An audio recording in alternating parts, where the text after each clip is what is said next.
Kid story studio में खुशामदीद। आइए आज की दिलचस्प कहानी से लुत्फ अंदोज हों। प्यारे बच्चों, 5th क्लास की टीचर जब अपने कमरे में दाखिल हुई तो वहाँ का मंजर उत्साह दिलाने के लिए काफी था। नवीद ने मूसा का गिरेबान पकड़ रखा था, हुज़ैफा अपनी कुर्सी पर बैठा हुआ था, रेहान तो ऐसी ऊंची आवाजें लगा रहा था जैसे कहीं अपने घर तक आवाज पहुंचानी हो, और कुछ और बच्चे भी बहुत बातों में मसरूफ थे।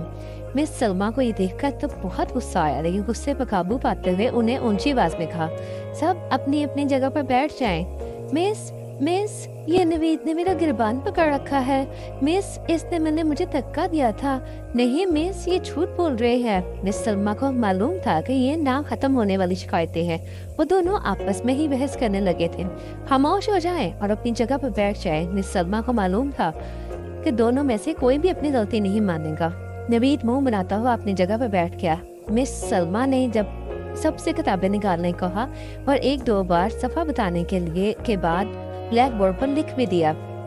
उन्होंने एक दो लाइनें ही पढ़ाई थी कि पीछे से आवाज है, मिस कौन सा सफा नंबर? नवीद ने पूछा। तब तो मिस को गुस्सा आना एक फितरी बात थी, लेकिन उन्हें बच्चों को मारना बल्कि ज्यादा डांटने की भी इजाजत नहीं थी। ये अच्छी बात है, लेकिन नवीद जैसे बच्चे इसका नाजायज फायदा उठाते हैं। मिस ने फिर जब्त करते हुए कहा, ब्लैक बोर्ड की तरफ देखें, क्या लिखा है? ओह अच्छा, मैंने देखा ही नहीं था। मिस ने दोबारा सबक शुरू किया। अभी थोड़ी ही देर गुजरी थी, रेहान की आवाज सुनाई दी, मिस नवीद मुझे बार बार पेंसिल की नोक चुभा रहा है। नहीं मिस, गलती से एक ही दफा लगी है, इसने तो फौरन ही शिकायत कर दी। बाद में बताऊंगा तुम्हें, नवीद ने गुस्से से रेहान को घूरते हुए कहा। मिस नवीद की वजह से तंग थी। क्लास देने के बाद वो सोच रही थी कि इसका क्या इलाज किया जाए। ही अचानक उनके जहन में ख्याल आया, उनके चेहरे पर मुस्कुराहट छा गई। अगले दिन मिस ने क्लास में दाखिल होते ही ऐलान किया कि आज मैं एक दिन के लिए अपनी जगह नवीद को टीचर बना रही हूँ।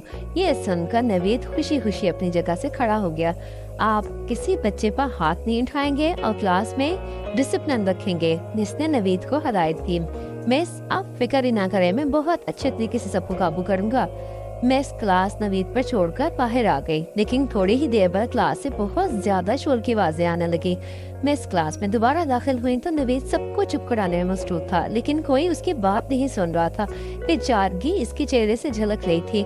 मिस ये लोग तो मेरी बात सुन ही नहीं रहे हैं, नवीद ने अफसुर्दा होते हुए बेचारगी से कहा। बेटा मुझे भी ऐसा ही महसूस होता है जब आप मेरी बात नहीं सुनते। मैंने इसीलिए आपको टीचर बनाया था ताकि आपको एहसास हो। मैं इसमें आज से आपसे वादा करता हूँ, अब मैं किसी को बिल्कुल तंग नहीं करूँगा। नवीद ने तो अपने टीचर से वादा कर लिया और मालूम नहीं वो कब तक इस पर काम रखता है। आप भी सोचें कि कहीं आप भी नवीद की तरह अपने टीचर को तंग तो नहीं करते हैं।